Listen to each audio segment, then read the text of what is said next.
Our panel that I'll ask to start to come up, our panel discussion this morning is looking at building an innovation economy. As you know, we're now a few years, it's 3 years since Industry Canada launched its consultation on building a digital economy, developing the digital economy strategy. Long overdue. Who knows if we'll ever see it? And so we thought, let's get together some really smart people and see if we can put together our own ideas, and maybe we'll send Industry Canada the transcript. They can just bind it and send it out. Want to thank SaskTel for its support of the Canadian Telecom Summit in sponsoring this panel. And our moderator for the panel is Namir Anani, who's the President and CEO of the Information and Communications Technology Council. He's the chief strategist and driving force in bringing ICTC's Centre of Expertise and Services to industry, education, and government. And he's trying to enable Canada's advancement as a leader in innovation and productivity in a global economy.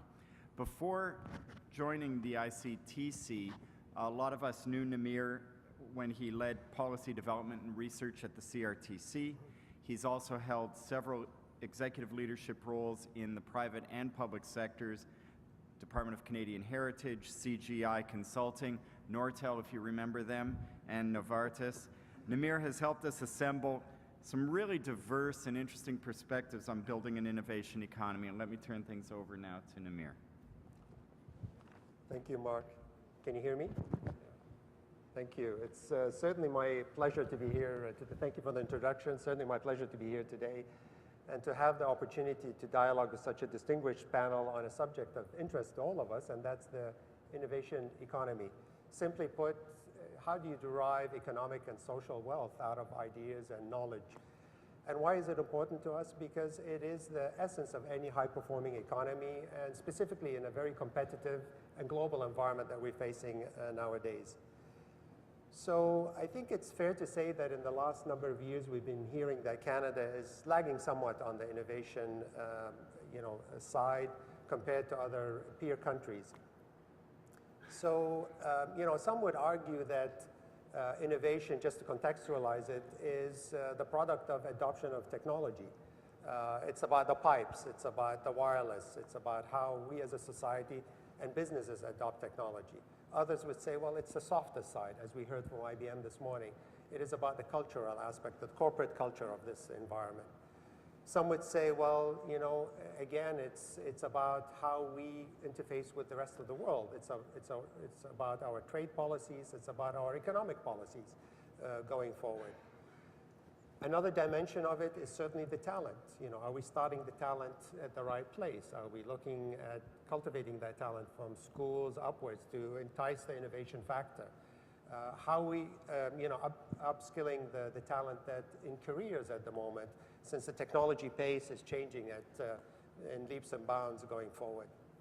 And many other factors, I'm sure, will be discussed today. So today is a rare opportunity for all of us to dialogue on this subject and have a better understanding of, and weave the picture and connect the dots of what makes an innovation economy in Canada.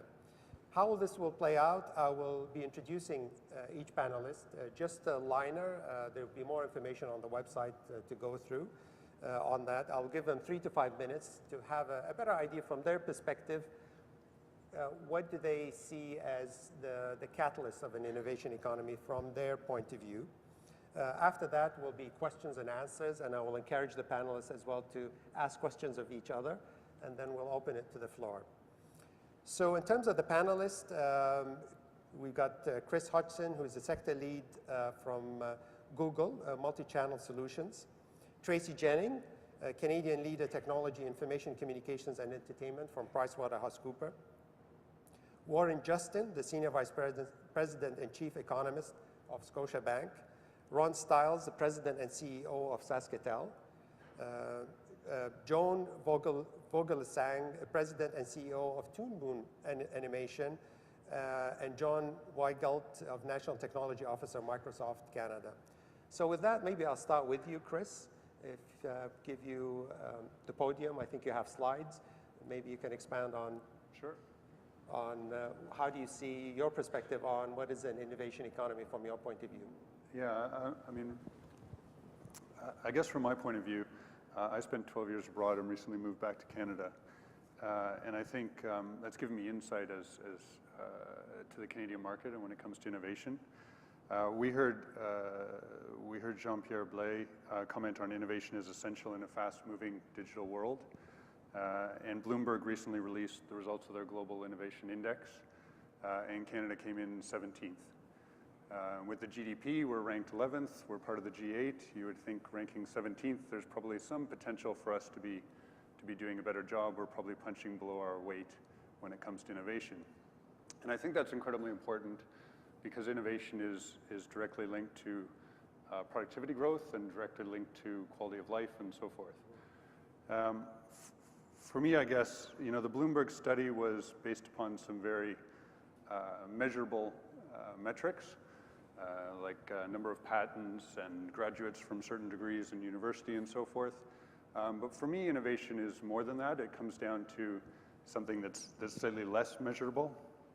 And really, it's down to along the spectrum of sort of cultures which are risk averse on one end and cultures which are risk seeking on the other end.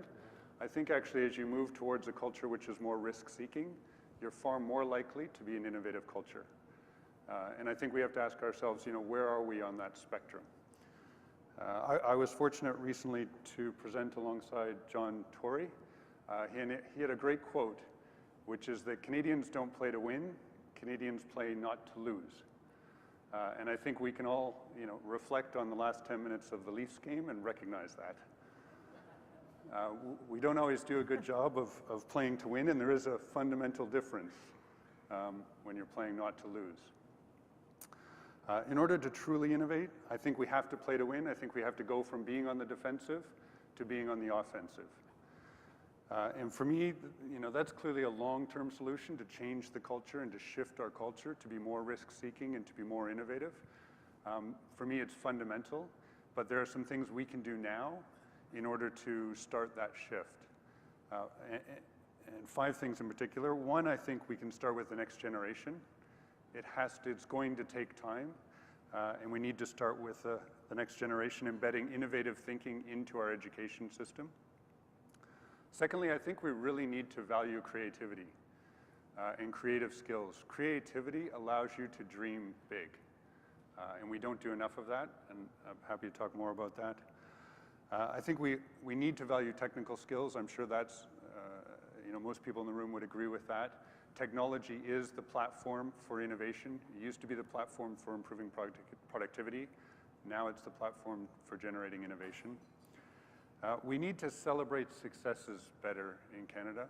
I think we owe it all to all of ourselves to hold up innovation heroes on our shoulders and make people aware of the great things that they're accomplishing. And lastly, I think we need to welcome competition. I think competition, as scary as it is, will make us all better and will allow us to compete in a global stage, which increasingly we need to be doing. Thank you, Chris. Tracy, maybe you can Thanks a lot, Amir. So the perspective I'll bring is, can you hear me okay? Yeah.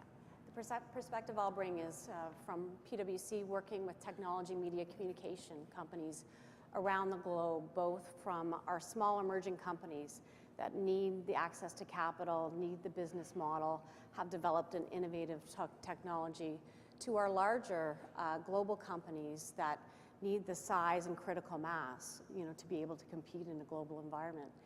And from that perspective, when I look at the innovation economy, I think of business innovation really as a key engine growth. It's really important for our global competitiveness. It's important for productivity, like Chris mentioned, I fully agree.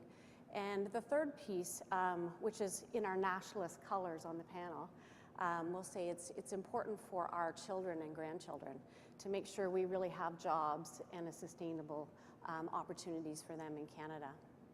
When we look at what's happened over the landscape with the emergence of technology innovation, we kind of have a lens that looks to the customer and over on the one side.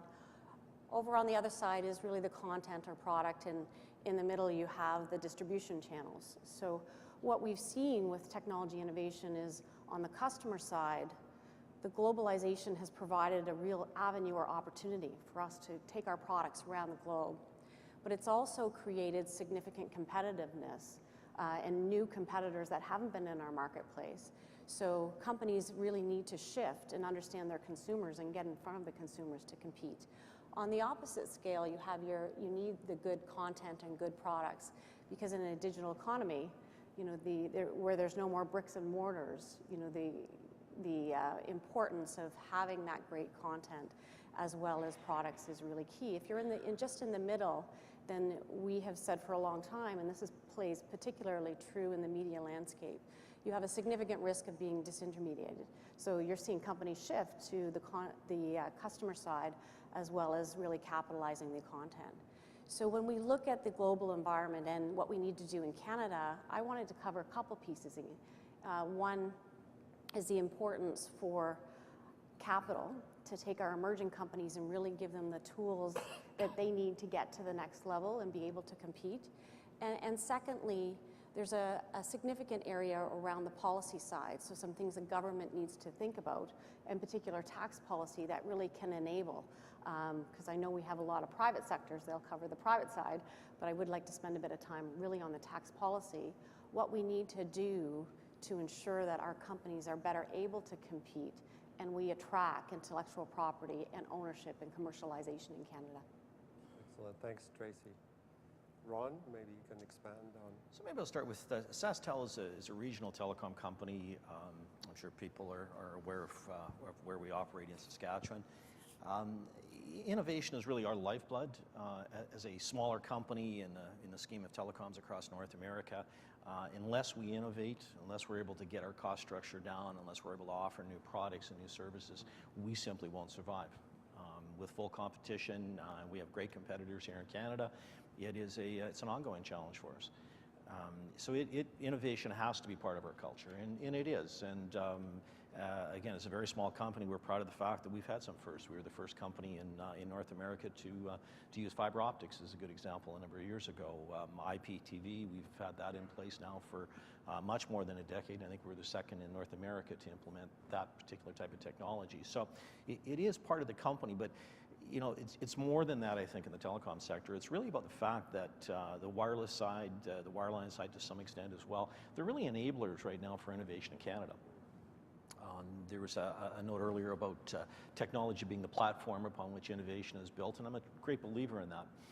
A lot of the types of innovation that you're seeing come to the fore today really depend upon the ability to move data in large volumes, between different locations. The application of certain types of ideas, the ones that are going to cut our costs, they're going to make us more competitive here in Canada or in North America, are all ones, again, that simply require that you have a much broader reach, that you can bring together different pieces from different parts of Canada or from North America or from just an individual region. The idea of virtual networks is a relatively recent phenomenon, but it's one that I think is really gaining a lot of traction. And so universities is maybe a good example of that. They now put together virtual institutes.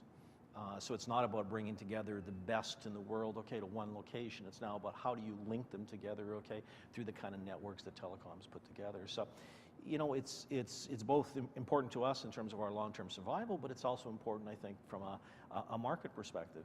If you don't understand that you're there to help promote innovation, to help grow those kind of companies that are out there, you're probably not going to be successful from that perspective as well. Now, I think people always, when they think of innovation, they think about it just as the generation of a new idea. And again, that's a very, very important aspect of it, and we need to pay attention to basic research. But I think you have to think a little bit more broadly. It's the transformation of organizations, of companies, of our culture. And if you don't pay attention to the transformation process, I don't think you're going to be successful long term. The fusion of information, again, part of what the networks are there for. We have an ability in this day and age from any location almost that you can sort of point to be able to get access to broad amounts of information. broad numbers of ideas, and Sandy was talking a little bit earlier about ideation. Well, ideation just isn't within a company, I don't believe, or it's not within a province, etc. But ideation now works on a worldwide basis. You can join a virtual network and you can look at ideas that come from China or India or Europe or any place you want. So that ability to diffuse, I think is again, the networks are now an enabler to allow to be more innovative. So we're really at a crossroads, I believe. There is an opportunity in Canada to jump ahead. I mean, we have the different pieces, the different aspects, I think, that are there, but it's about putting them together and actually accomplishing something. And it's very interesting in Canada right now. Almost every think tank you can look to is doing something around innovation. Conference Board of Canada that I sit on the board, this is a big issue for them. They look at it constantly, but other groups in Canada as well, ITAC for instance, okay, another group that's doing some work on innovation. So everybody recognizes it, but it's really about, again, putting together the right vehicles to make sure that you're able to generate that kind of productivity growth that we're going to need in the future. Excellent, thanks, Ron. John, maybe? Thanks, Namir. I get the opportunity to talk with business, governments, academics, and startups across the country. And it's when I talk to them about innovation and what they think about innovation, there's a lot of different subjects, and to try to sum it up in 3 minutes is a challenge. But I took the top 3 things that are top of mind for those organizations. I think one is scope, second is skills, and the third one is support. And it's quite appropriate that Mark had mentioned earlier the consultations on the digital economy happened some 3 years ago. I talked to a number of groups around the consultations, and I asked this simple question: how many people were involved with those consultations? A little bit of interactivity. How many people, added their voice to those consultations here in the room? I have a few. Across the board, I see in supply chain logistics, I see in manufacturing, I see in retail the same type of thing, right? And the reason I think is because people don't understand the scope of the digital economy. And so I challenge everybody to reimagine that definition. It's not the digital economy. It's our economy reimagined digitally. I met an individual that runs a company up in Sudbury. They make robotic mining machines.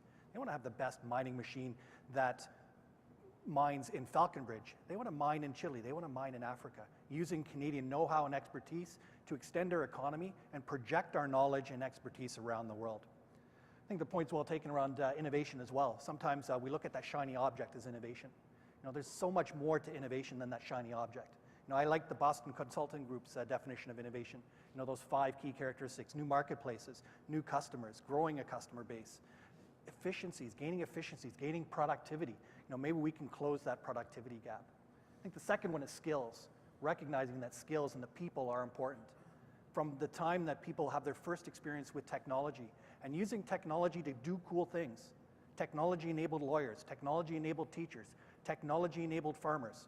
We need to bring up those skills so that people can take the technology, take their trade, their occupation, their love, their passion further, and then be able to, again, project that know-how and knowledge around the world. There's a people aspect to that. I talked with the school board in British Columbia, and they're building the school to last for 50 years. That school is still continuing to be a place in the community, that agora of ideas, that place where you have those chance collisions of great ideas coming together. So let's not forget the people side. When I talk to entrepreneurs, they want the support. They want mentors. They want people to ask them those challenging questions so that they can arrive upon the conclusion themselves. They want to have access to those people to have those conversations. They want to have that visibility as well so that they can take their local innovation, that excellence that they've created here, and project that around the world. We work closely with over 1,300 entrepreneurs, new startups across the country, to help them get their feet under them, build out new products, and then we take the cream of the crop through our BizSpark One program and introduce those to venture capitalists around the world. We have co-working locations where we're there in person. We show up so that late at night people can say, hey, what do you think about this, to help them? So that support is important across the board. And so as we start to look at this evolving innovation economy, we have to remember that, look, let's properly scope this because it affects our whole economy. Let's make sure we build those skills across all those areas, not just STEM. Let's add that A. It's STEAM. This is the steam that's going to drive the engine. And let's provide that support, that in-person interaction to help people move along. Great, thanks, John. Joan? Thank you. Just back from Africa, I really. Yes, came back from Namibia actually last night. Okay. I'd like to take just a few minutes to explain to you what we do at Toon Boom, because I would imagine we're the least recognizable company sitting on this panel, since all the others are fairly big players. So we are a medium-sized company. We're a software engineering firm that designs technology specifically for animated productions or animated content. We're actually net exporters. Less than 5% of our business we do in Canada, and we operate and support studios in 123 countries around the world. Our technology was originally designed to automate the way that Disney did their feature films and television productions, and at that time they were outsourcing primarily to China, Taiwan, Korea, and the Philippines. Disney is still our largest customer, and we are in probably over 80% of the major studios around the world.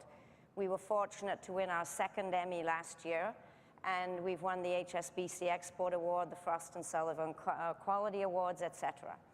So clearly we are an innovative company. In fact, all of the technologies in this sector were designed and developed in Canada, and we are the last Canadian-owned. And as we were looking for financing a number of years ago, it was absolutely impossible to find in Canada. We were fortunate a year ago to actually become a part of the Chorus group of companies. But if you were looking to get 20 or 25 million in Canada to take your company to the next level, it's absolutely an impossible task. What we did do after working with the major studios was we were quite concerned about the level of education with youngsters, particularly in the United States, as we're all backing the United States to remain a strong leader in the world. And we designed technology that was applicable to children as young as 5 and up that could map onto their regular curriculum.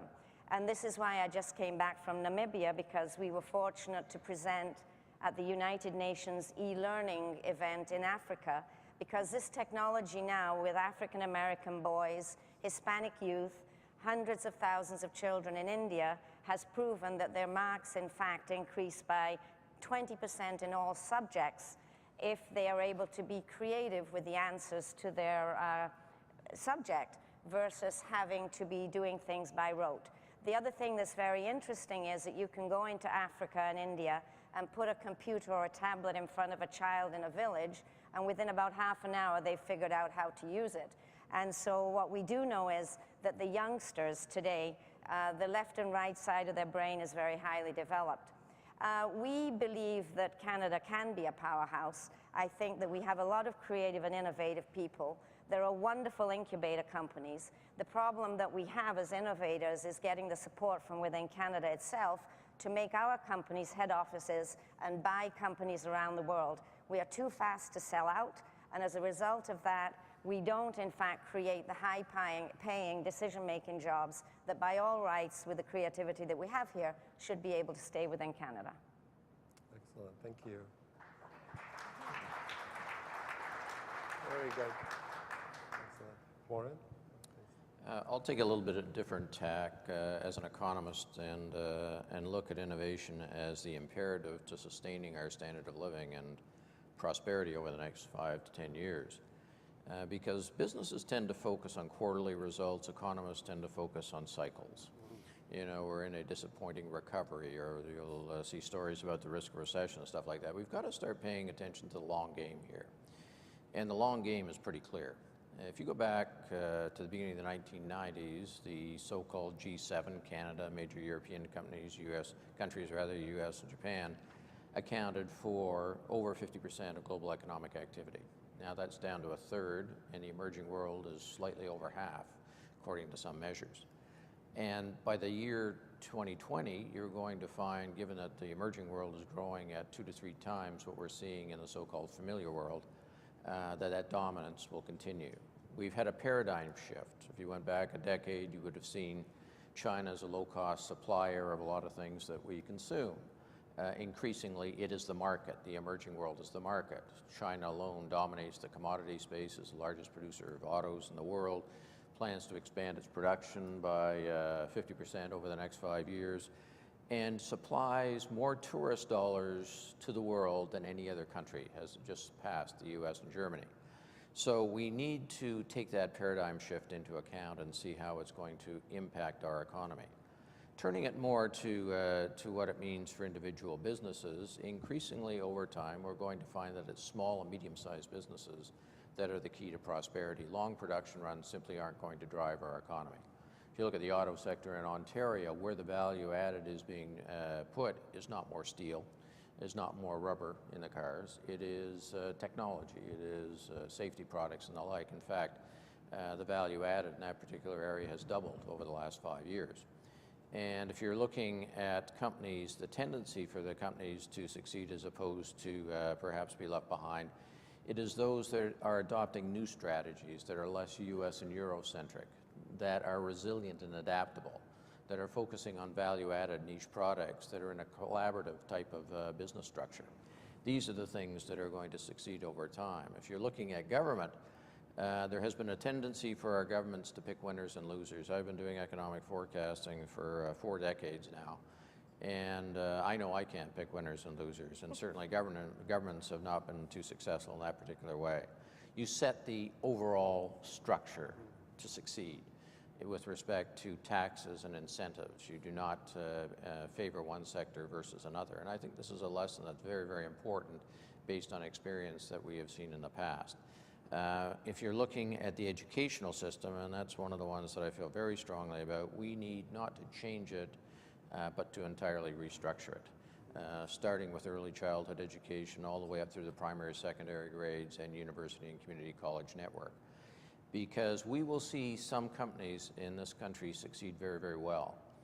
But the way that we are going to sustain prosperity and avoid a substantial widening of income disparities in this country is to bring all people along in this technology and innovation adventure. If we do not, then as a country, I think we have big challenges.